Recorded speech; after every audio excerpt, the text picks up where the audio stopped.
नमस्कार, मेरा नाम है अमिताभ और दृष्टि आईएएस की इस नई वीडियो में स्वागत है आपका। 18 जनवरी 2025 को पीएम मोदी के द्वारा 50,000 से अधिक गांवों में 65 लाख से अधिक संपत्ति कार्ड वितरित किए गए और ये वितरण हुआ वीडियो कॉन्फ्रेंसिंग के माध्यम से। ये वितरण हुआ एक योजना, स्वामित्व योजना के अंतर्गत, जिसकी शुरुआत हुई थी 24 अप्रैल 2020 को और इसी वर्ष 11 अक्टूबर को पहली बार संपत्ति कार्ड वितरित किए गए। फिलहाल 2.25 करोड़ ग्रामीणों के पास ये कानूनी दस्तावेज उपलब्ध हो चुका है। इसका उद्देश्य है कि ग्रामीण संपत्ति मालिकों को उनके संपत्ति का अधिकार प्रदान किया जाए, जिससे कि वित्तीय सहायता और ऋण लेने में उनको आसानी हो सके। अगर बात करें तो वास्तव में इसका उल्लेख इस समय चर्चित ये क्यों हुआ है, तो दरअसल पीएम मोदी ने कहा कि 100 लाख करोड़ रुपए से अधिक की राशि अब इन ग्रामीणों में किसी न किसी रूप में वो लाभान्वित होंगे। इस राशि का प्रवाह वहां पर देखने को मिलेगा। तो आज के इस वीडियो के माध्यम से हम समझेंगे कि वास्तव में स्वामित्व योजना जो पीएम मोदी के इस स्टेटमेंट के बाद एक बार फिर से चर्चा में आई है, आपके लिए परीक्षोपयोगी भी है, तो वास्तव में क्या है ये स्वामित्व योजना, इसके सभी पहलुओं को समझने की कोशिश करेंगे। तो चलिए शुरुआत करते हैं आज के इस वीडियो की। क्या है स्वामित्व योजना, इसके अंतर्गत और इस नई घोषणा से क्या परिवर्तन आएगा। बात हमने खबर की चर्चा में क्यों है ये आपको हमने बताया। इसके बाद हम देखेंगे कि क्या है वास्तव में स्वामित्व योजना, इसका उद्देश्य क्या है।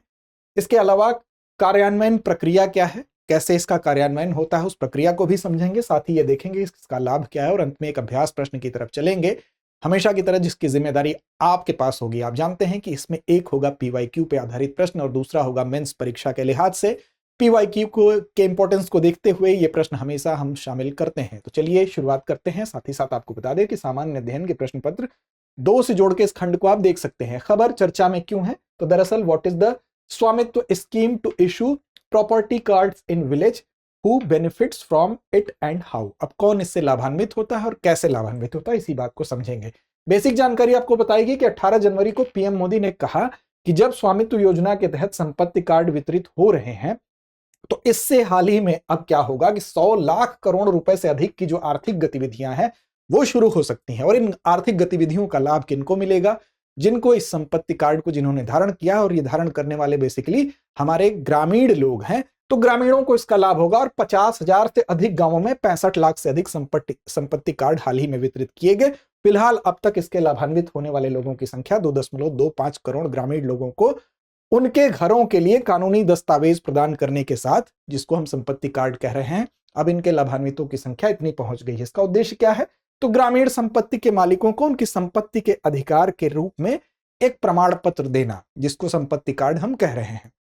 सबसे पहले देखते हैं स्वामित्व योजना, क्योंकि स्वामित्व योजना के तहत ही इसको वितरित किया गया। पहली बार जब स्वामित्व योजना की शुरुआत हुई थी, इसकी शुरुआत हुई थी 2020 में, जो पंचायती राज दिवस होता है, 24 अप्रैल 2020 को इसकी शुरुआत हुई थी, लॉन्च हुआ था ये। और उसी वर्ष में 2020 में ही 11 अक्टूबर को पहली बार संपत्ति कार्ड जो है वो वितरित किया गया, जिसके उसी कड़ी में ये वितरण जो है वो अभी हाल ही में हुआ है और इस बड़ी लाभ राशि की तरफ पीएम मोदी के द्वारा इशारा किया गया है। बात करें अगर क्या है ये स्वामित्व योजना क्या है, तो देखिए स्वामित्व योजना को समझने के लिए आप इसके फुल फॉर्म को देख लें। स्वामित्व योजना आपको समझ में आ जाएगी। Survey of village and mapping with improvised technology in village areas, स्वामित्व योजना का ये फुल फॉर्म है। तो survey of villages and mapping with the improvised technology in village areas, अर्थात गांवों का सर्वेक्षण इसका मुख्य लक्ष्य है और ग्रामीण क्षेत्रों में तात्कालिक प्रौद्योगिकी के साथ उसकी मैपिंग, उसका मानचित्रण। बेसिकली क्या है ये, तो ये केंद्र प्रायोजित योजना है, अर्थात इसको किसने लागू किया है, तो केंद्र के द्वारा ये शुरू किया गया है 24 अप्रैल 2020 को, राष्ट्रीय पंचायती राज दिवस के दिन। नोडल मंत्रालय, देखिए नोडल मंत्रालय क्या होता है, वो मंत्रालय जिसको कि किसी भी अगर नई योजना, कोई नई पहल होती है, कोई नया कार्यक्रम होता है, तो उसकी जिम्मेदारी जिस मंत्रालय को दिया जाता है उसको नोडल मंत्रालय कहते हैं। बेसिकली ये क्या करेगी, ये उस जो भी योजना होगी, जो भी पहल होगी, जो कार्यक्रम होगा, उसका संचालन, उसका समन्वयन, उसकी निगरानी, ये तीनों ही काम करने का काम नोडल मंत्रालय करता है। तो इस योजना की अगर बात करें तो इसका नोडल मंत्रालय कौन है, पंचायती राज मंत्रालय और भारतीय सर्वेक्षण विभाग। तो ये प्रश्न बन सकता है, इसको आप याद रखेंगे। इसका उद्देश्य क्या है, तो उद्देश्य यही है कि जो ग्रामीण भारत है उसमें एकीकृत संपत्ति सत्यापन, इसका मतलब कि जो भी ग्रामीण भारत के लोगों की जो विशेष रूप से जो उनका मकान है उसका अभिलेखीय डिजिटल रूप से उसका अभिलेख जो है वो एकत्र किया जाएगा और एक एकीकृत संपत्ति सत्यापन, मतलब एक ऐसा जगह होगा, एक ऐसी जगह होगी, एक ऐसा पोर्टल कह सकते हैं जहां पर एक जगह ही इन सारी संपत्तियों का सत्यापन किया जा सकेगा, किसी भी समस्या का समाधान किया जा सकेगा। विशेष रूप से जो ग्रामीण आबादी है उसका आवासीय अधिकार जो है, अर्थात जो उनके घर होते हैं, जो मकान होते हैं गांवों में, उसका एक अभिलेख तैयार करना इसका उद्देश्य है। और उसी के लिहाज से एक कार्ड बनाया जाता है जिसको संपत्ति कार्ड कहा जाता है। यह संपत्ति कार्ड जारी किया जाता है, इसकी एक प्रक्रिया होती है जिससे कि उस क्षेत्र का सीमांकन हो जाता है। इसके लिए एक ड्रोन के माध्यम से इस तकनीकी का इस्तेमाल किया जाता है, उसका सर्वेक्षण किया जाता है और उसमें कुछ नई तकनीकी हैं उसका इस्तेमाल करके इस कार्ड को तैयार किया जाता है। उस प्रक्रिया को भी अभी हम समझाते हैं आपको। इसकी विशेषता क्या है? तो ग्रामीण आबादी वाले क्षेत्रों का सीमांकन कॉर्स नेटवर्क का उपयोग करके 5 सेंटीमीटर तक के मानचित्रण की सटीकता प्रदान करना। 5 सेंटीमीटर का मतलब 5 सेंटीमीटर बाद भी अगर कोई चेंज होता है तो वो इसमें इतनी सटीकता है कि वो उसको भी दर्शा सकता है। तो इतने सटीक तरीके से ये इसका अभिलेखीकरण होगा।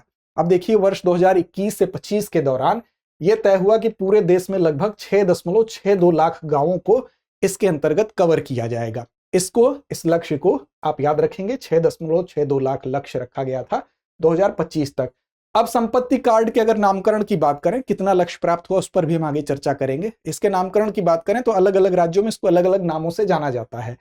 यहां आप देख सकते हैं, जैसे हरियाणा में टाइटल डीड कहा जाता है, कर्नाटक में रूरल प्रॉपर्टी ओनरशिप रिकॉर्ड्स कहा जाता है, मध्य प्रदेश में अधिकार अभिलेख कहा जाता है, महाराष्ट्र में सनद, उत्तराखंड में स्वामित्व अभिलेख और उत्तर प्रदेश में घरौनी के रूप में भी यह जाना जाता है।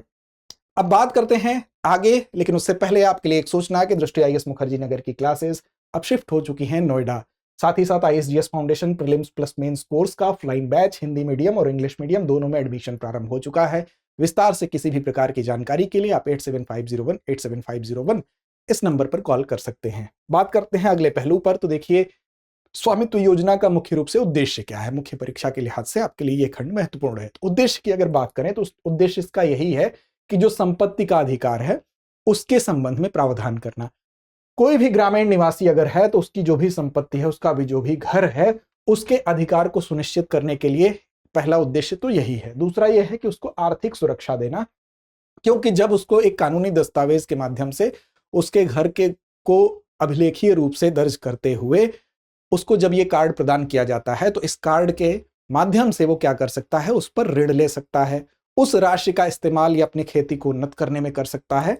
तो एक तरह से उसको एक आर्थिक सुरक्षा मिलेगी। विशेष परिस्थिति में कोई विशेष कंडीशन ऐसी आई जब उसको पैसे की जरूरत है तो वो इसका लाभ उठाते हुए बैंक से ऋण और छोटे व्यवसाय शुरू करने के लिए भी इसका इस्तेमाल कर सकता है। दूसरा यह है कि भूमि रिकॉर्ड का डिजिटलीकरण, उसका जो भी आवास है, भूमि है, उसका जो है डिजिटलीकरण हो रहा है। एक ऐसा पोर्टल मिल रहा है जहां पर एकीकृत समाधान मिलेगा। एक जगह ही जाने से आपको सभी समस्याओं का हल मिल जाएगा। साथ ही साथ भविष्य में किसी भी विवाद या धोखाधड़ी से बचा जा सकेगा भूमि का सही रिकॉर्ड तैयार करने में, क्योंकि गांवों में आप अक्सर देखते हैं जो भूमि का रिकॉर्ड होता है उसमें बहुत ज्यादा कई ऐसे पिछले मुकदमे होते हैं जिसकी वजह से उसमें बहुत सारी जटिलताएं देखने को मिलती हैं। तो सारी चीजें उसका करंट स्टेटस क्या है वो एक जगह आपको डिजिटली रूप से पता चल जाएगा। साथ ही साथ अगर बात करें तो इस योजना का कार्यान्वयन कैसे होता है, तो कार्यान्वयन की देखिए बात अगर हम करें तो सबसे पहले क्या होता है? सबसे पहले इसमें जो होगा, अगर केंद्र सरकार चाहती है किसी राज्य में इसको लागू करना, इस योजना को लागू करना, तो सबसे पहले एक समझौता ज्ञापन होगा उस राज्य के साथ जिसमें कि केंद्र की तरफ से सर्वे ऑफ इंडिया और राज्य सरकार के बीच में एक मेमोरेंडम ऑफ अंडरस्टैंडिंग अर्थात एमओयू पर सबसे पहले हस्ताक्षर किया जाएगा कि हम भाई यहां पर इस राज्य में ये योजना अगर वो राज्य चलाना चाहता है तो उसको सबसे पहले सर्वे ऑफ इंडिया के साथ एक एमओयू पर हस्ताक्षर करना होगा। उसके बाद क्या होगा? Course network. कॉर्स नेटवर्क क्या होता है? तो कॉर्स नेटवर्क एक ऐसी तकनीकी प्रणाली है, बेसिकली इसमें क्या होता है, एक ऐसा नेटवर्क स्थापित कर दिया जाता है जिसमें कि स्थानीय छोटे छोटे स्टेशन बना दिए जाएंगे जहां से कि जीपीएस सिग्नल जो है जाएगा और उस जीपीएस सिग्नल के माध्यम से वो एक जीपीएस सिग्नल एक जगह एक केंद्रीय सर्वर पर इकट्ठा होगा, वो डेटा इकट्ठा होगा और उस डेटा को अगर उसमें कुछ दिक्कतें हैं, कुछ खामियां हैं, तो उसको जो ये कॉर्स नेटवर्क होता है वो क्या करता है, उसमें जो खामियां हैं उसको करेक्ट करने का काम करता है, उसके सिग्नल को और सटीकता प्रदान करता है।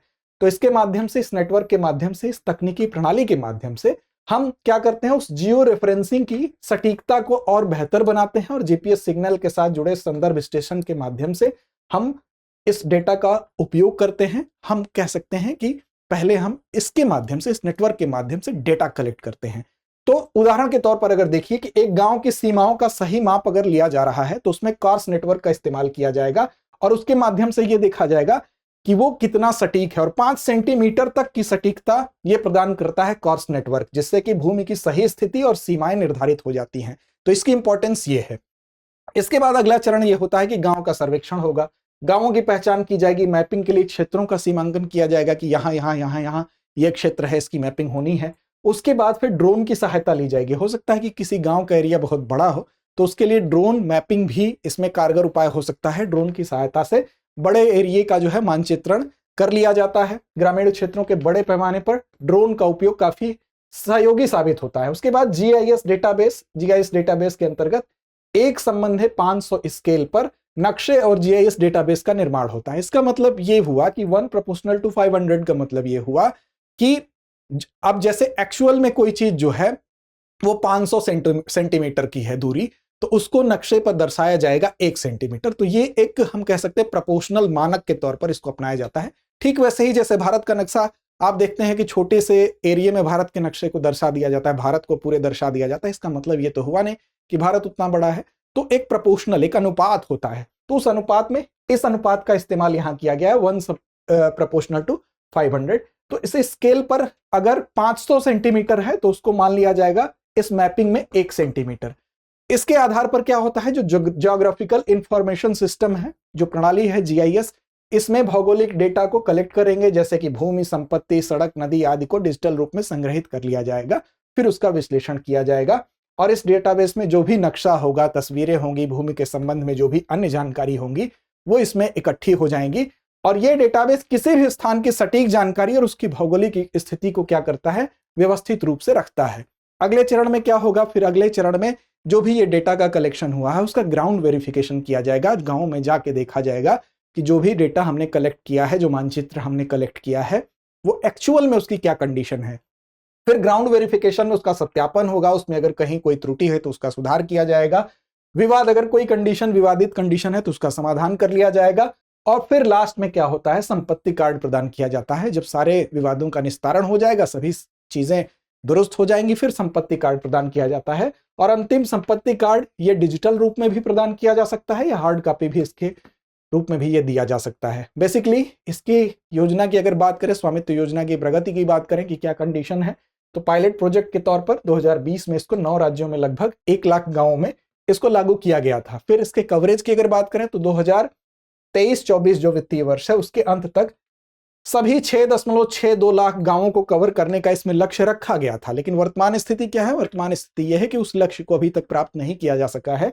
उसमें वर्तमान स्थिति आप देखें तो 3.17 लाख से अधिक गांवों में ड्रोन सर्वेक्षण का काम पूरा हो गया है। तो हम लक्ष्य के करीब हैं, हम कह सकते हैं।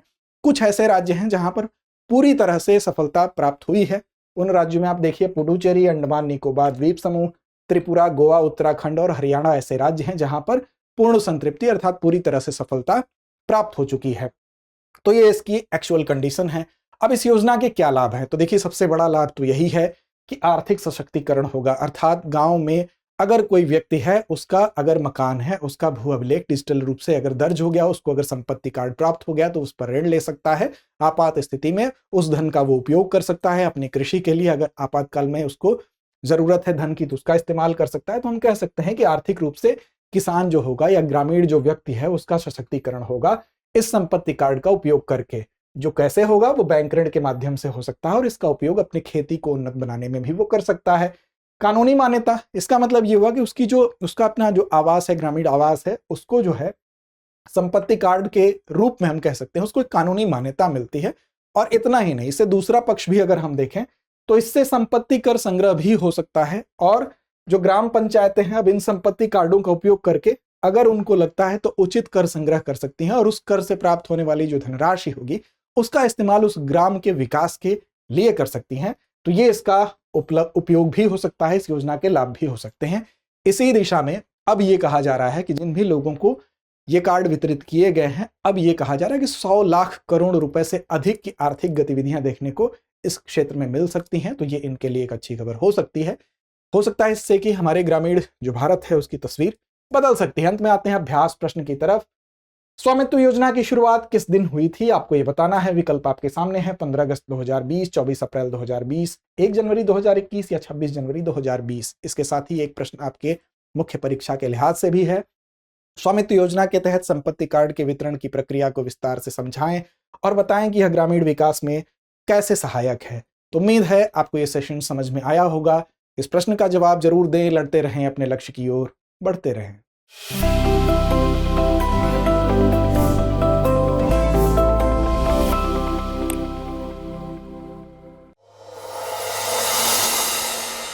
डियर व्यूअर्स, अपने एग्जाम की तैयारी को और बेहतर करने के लिए हमारे चैनल को लाइक, शेयर और सब्सक्राइब करना न भूलें।